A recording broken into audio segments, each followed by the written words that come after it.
up? Tim Legler's in our studio, and the Milwaukee Bucks, the defending NBA champs, made a statement yesterday in Boston, and that man right there, Legs, was doing most of the stating. Yeah, aggressive from the jump, and it just the length and strength. It's just a different element that Boston's dealing with in this series as opposed to Kevin Durant and Kyrie Irving. He's doing it all. Look at him here. Not only he goes to the hole, now he's finding the open man. That's Bobby Portis. Yeah, a couple years ago, Giannis could not beat you with his passing. That's not the case now. That right there is an exceptional find. And then the defense there. So Portis had 15. Giannis had a block on Jason Tatum. He was doing it all. Now watch him here. He's also added this to the game, the nice footwork in the painted area. The little mid-range shot. He's added a turnaround jumper in the post. He can make free throws more reliably. So the finesse part of the game is there for Giannis as well. He had 24. Drew Holiday pull-up three. He had 25. At that point, Brad Stevens said, I'm going to beat the traffic and get out of here. And then 6.5 minutes to play. How about this? Look what Giannis is doing in a playoff game. Off the glass. Oh, are you serious? They threw it to himself, Legs. Jason Tatum, Al Horford couldn't believe what they were seeing underneath the basket. Jaylen Brown, what the actual heck happened to you guys?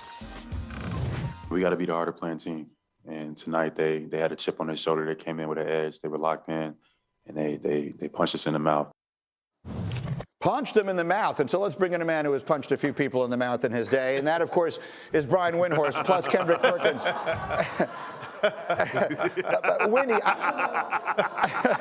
I wanted Big Perk to hear your take on why you think the Celtics were so ill-prepared for this game yesterday.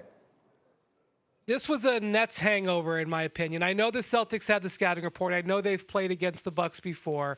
But actually going out there after you played one of the smallest and softest defenses for 4 games to play one of the biggest and most fierce defenses. And look, I actually remember when Big Perk's teams in Oklahoma City a decade ago, when teams would come in there and play Westbrook and Durant and Serge and Perk, passes that they could throw the night before when they were in Dallas or New Orleans didn't go through.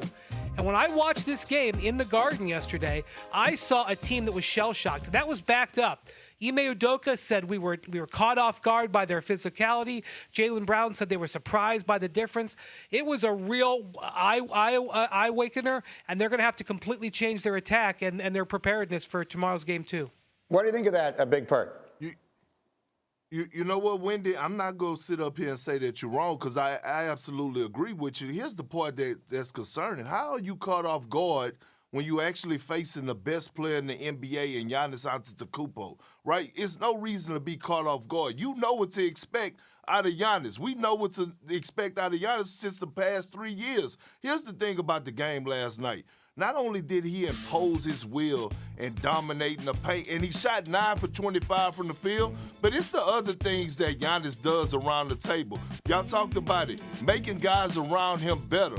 Right now, Giannis Antetokounmpo is giving me that LeBron James with the Cleveland Cavalier vibes, meaning that any team that's trying to come out of the Eastern Conference, I think Giannis is going to be standing in that way. Here it is. I have the Celtics. I picked the Celtics winning this series in 7. And the reason I said 7 is because I'm actually afraid of this beast, this killer right here, Giannis Antetokounmpo. And that's why I say it might be a slight edge for them in 7 games for the Celtics to win. But if Giannis is going to approach the game the way that he did yesterday, the Celtics are going to be in big trouble, especially without Marcus Smart being 100%. Let me ask you quickly, though, Big Perk. Did yesterday change your mind? You had the Celtics to win the series before. Having seen one game, do you still believe Boston wins?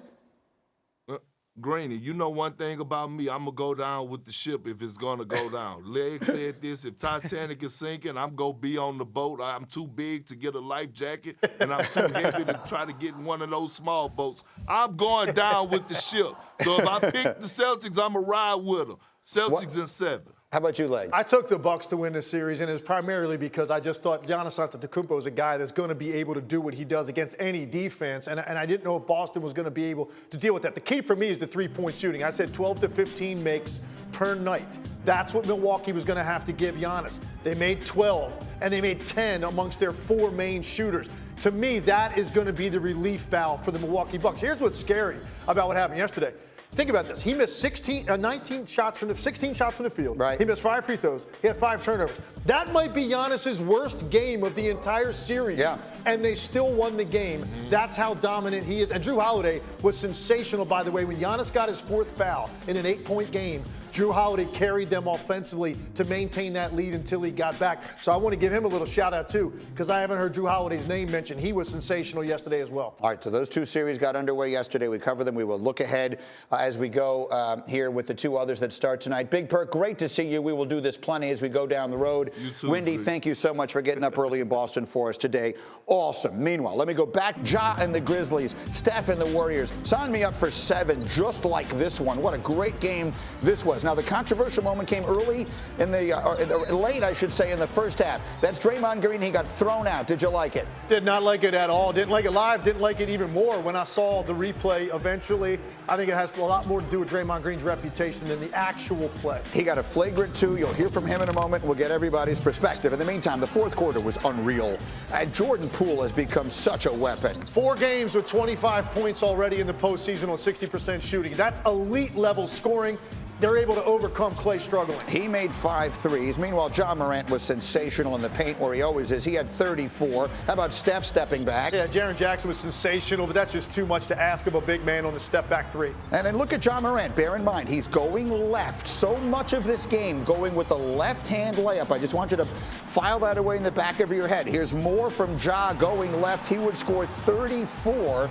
That one gave the Grizzlies a 2-point lead. Then Clay, who did not have a good night, hit a big shot. Huge. He struggled, but man, does he have confidence right here. Great up fake. Bane goes by. 1 step to the left. Biggest shot of the night for Golden State. Now, Ja looking to beat Steph. Oh, how about Steph Curry with the D? Yeah, great rake. And when I saw it live, I thought he had to have gotten hit, but when you watch the replay, that's all ball. Steph Curry comes up with the deflection.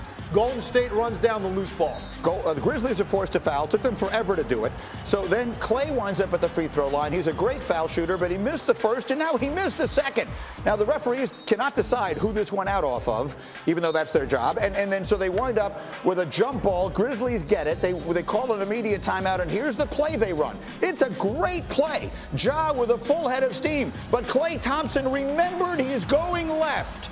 And he dives there and makes the defensive play. Draymond says, thanks for picking me up, fellas. The Warriors hold on, and they win game 1 on the road. Now, here's Draymond Green, who recorded a podcast after the game talking about the ejection.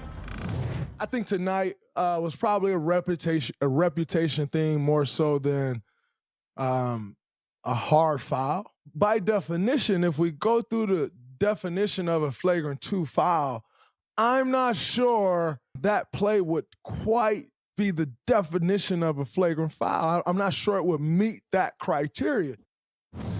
That's what he said. I want to make it clear exactly how this broke down. He got thrown out of the game. He waved at all the fans. He hugged all his teammates. He didn't talk to the media. He went back to the hotel and he recorded a podcast. That was the day that Draymond Green had. So again, Wendy, and we welcome Big Perk for the first time this morning and the first time in far too long. Perk, just a direct question.